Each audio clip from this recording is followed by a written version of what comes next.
Hai, salam sejahtera. Selamat pagi.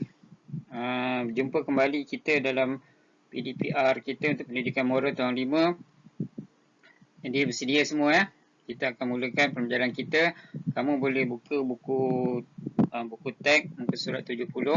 Hari ini kita akan belajar topik baru iaitu suri teladan dicontohi masyarakat. Kemudian subtopik dia adalah bersikap adil dalam hidup bermasyarakat. Okey. Jadi keluarkan buku, kita tengok. Sebelum kita belajar tu, kita kena tahu dululah apakah yang dimaksudkan dengan adil. Okey, adil ni ada 4 maksud, 4 makna. Yang pertama, menyebelahi pihak yang benar dalam membuat keputusan. Sekiranya kita diminta untuk membuat keputusan, kita kena pastikan keputusan kita tu dengan menyebelahi pihak yang benar. Sebagai contoh, kalau seorang hakim untuk menjatuhkan hukuman, kena pastikan siapa yang bersalah atau yang tidak tu betul-betul berada di pihak yang betul. Yang tidak bersalah adalah orang yang benar dan yang bersalah adalah orang yang telah buat kesalahan. Tak boleh memberi keputusan tanpa perlu menyiasat dengan lebih lanjut lah. Okay. Kemudian yang kedua, tidak menyebelahi mana-mana pihak ataupun tidak berat sebelah dalam memberi layanan. Okay. Terutamanya kepada mereka yang ada berkepentingan kepada kita lah. Okay. Contohnya kawan baik. Kawan yang biasa-biasa, kita layan dia biasa-biasa je. Tapi kawan baik, kita layan dia dengan luar biasa. Contohnya kamu membuat satu jamuan, mengajak semua kawan kelas kamu. Tapi bila sampai je di rumah kamu, kawan baik kamu hidangkan dengan makanan yang sedap-sedap, enak-enak. Tapi kawan yang biasa-biasa, kamu tak bagi makan pun. So datang-datang je. Jadi tidak adil lah tu. Tak menyebelahi mana-mana. Okay. Seterusnya, menepati hak seseorang. Okay. Jika hak itu adalah hak seseorang, kita tidak boleh menidakkan dia. Okay, kita kena tepati itu hak dia mesti dapat. Sebagai contoh, kamu tengah berjalan-jalan, kamu jumpa satu buku cerita. Dalam buku cerita tu kat depan tu dah ada tulis nama siapa-siapa. Tapi kamu tak bagi kat dia. Kamu kata itu buku kamu sebab kamu yang jumpa. Padahal dalam buku tu dah tertulis nama kawan kamu tu. Jadi kita tak berlaku adil kat situ. Sebabnya buku tu adalah hak kawan kamu tadi ya. Okey, dan yang terakhir, meletakkan sesuatu pada tempat yang betul. Kat sini bila kita membuat keputusan, pastikan keputusan kita tu betul-betul sesuai dengan situasi. Okey. Sebagai contoh, kamu dalam kumpulan kamu ada kerja kumpulan, dalam kumpulan kamu tu ada kawan kamu yang pandai melukis, yang tulisannya cantik. Jadi apabila kita berbuat aktiviti, pastikan orang yang pandai melukis, dia punya tugas dia adalah melukis.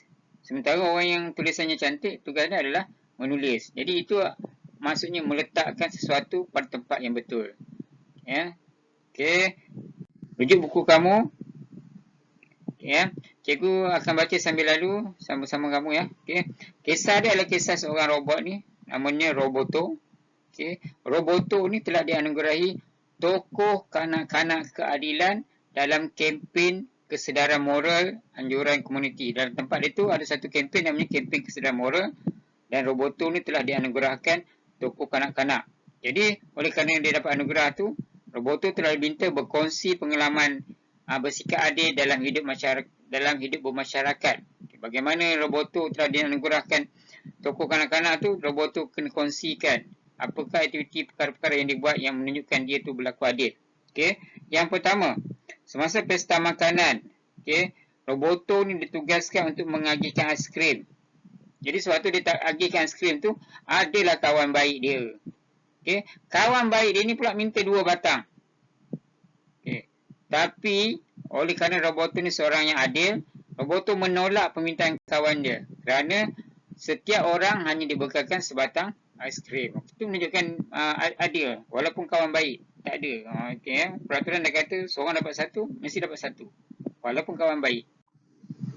Okey, kemudian yang kedua, sikap adil Roboto tadi. Waktu dia berlatih bermain futsal untuk pertandingan futsal anjuran Persatuan Taman Perumahan, Roboto telah mengajak Yunini. untuk menyertai latihan walaupun Yunini ni berlainan jantina. Walaupun dia perempuan ni, Yunini ni, Roboto ajak juga. Okey. Kemudian kisah yang ketiga, okey. Tomomo bawah ni tengah nangis ni. Tomomo dituduh mengambil peranti realiti Maya Zeni. Ni Zeni. Muka bengis marah ni. Zeni ni pula anak penghulu. Maksudnya anak orang yang berkepentingan lah. Okay. Jadi Tomoto ni sangat sedih. Nampak dia menangis tu.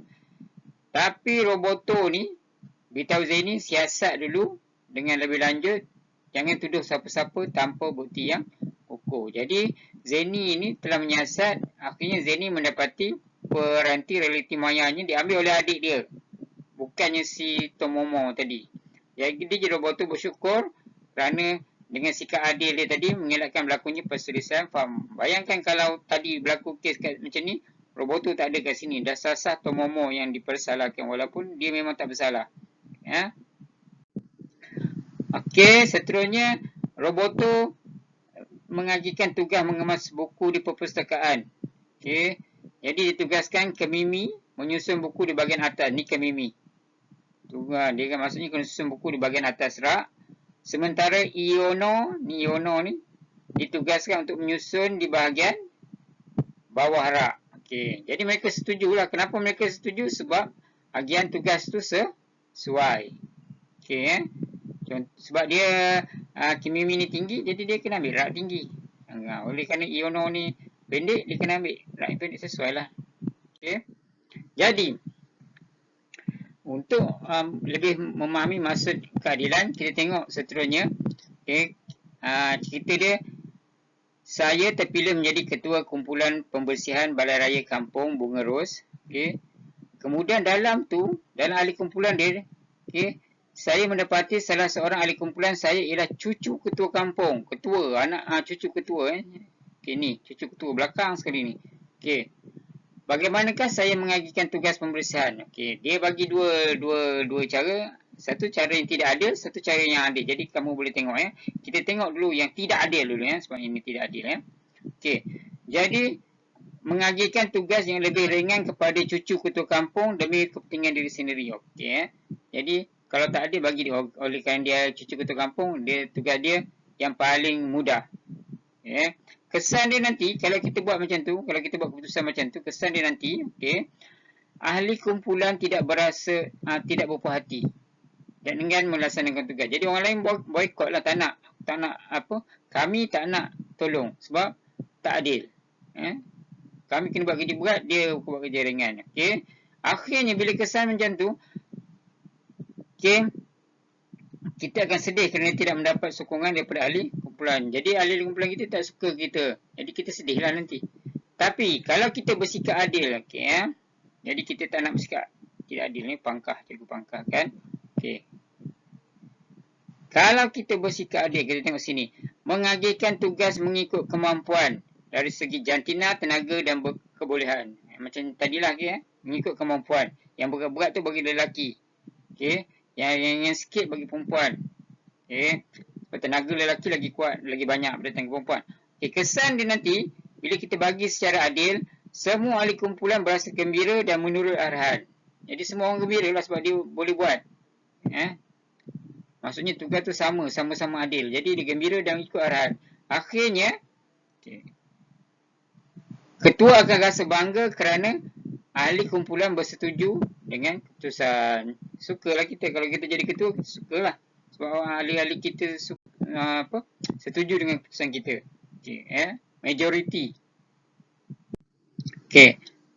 Seterusnya, kita tengok yang terakhir sekali. Ni contoh yang terakhir. Amalan adil, kukuhkan silaturahim. Tugas ni buat slide dan bentangkan kat sini amalan adil, kukuhkan silaturahim. Nama dia Koh Ziliang ni daripada 5 amanah. Dia punya situasi macam ni. Saya menjadi pengadil pertandingan badminton anjuran Persatuan Penduduk Taman. Masa dia jadi pengadil tu, sepupu saya merupakan salah seorang peserta pertandingan. Dia meminta saya menyebelahinya semasa pertandingan.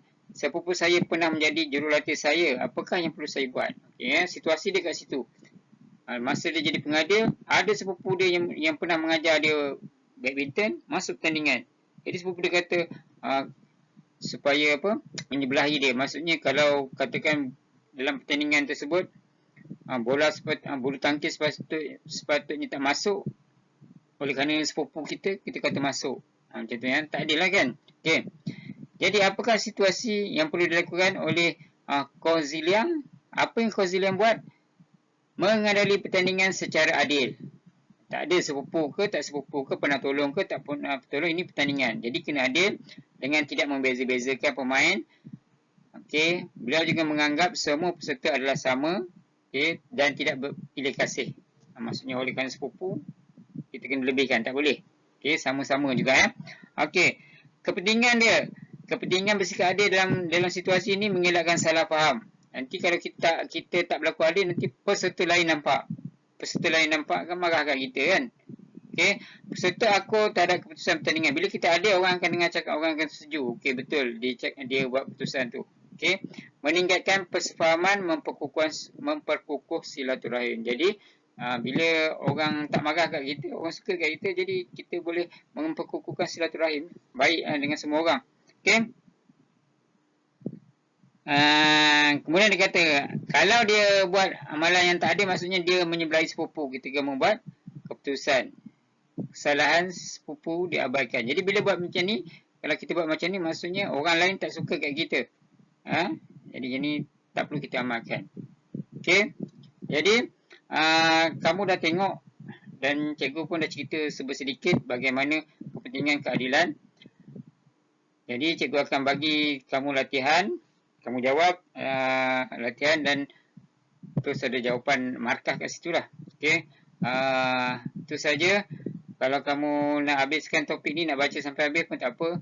Sebab yang lain tu lebih kurang sama je. Cikgu ringkaskan untuk slide kita, untuk mudahkan kita belajar. Jadi jumpa lagi pada minggu depan. Jangan lupa jawab latihan ni yang cikgu sediakan. Sekian. Terima kasih.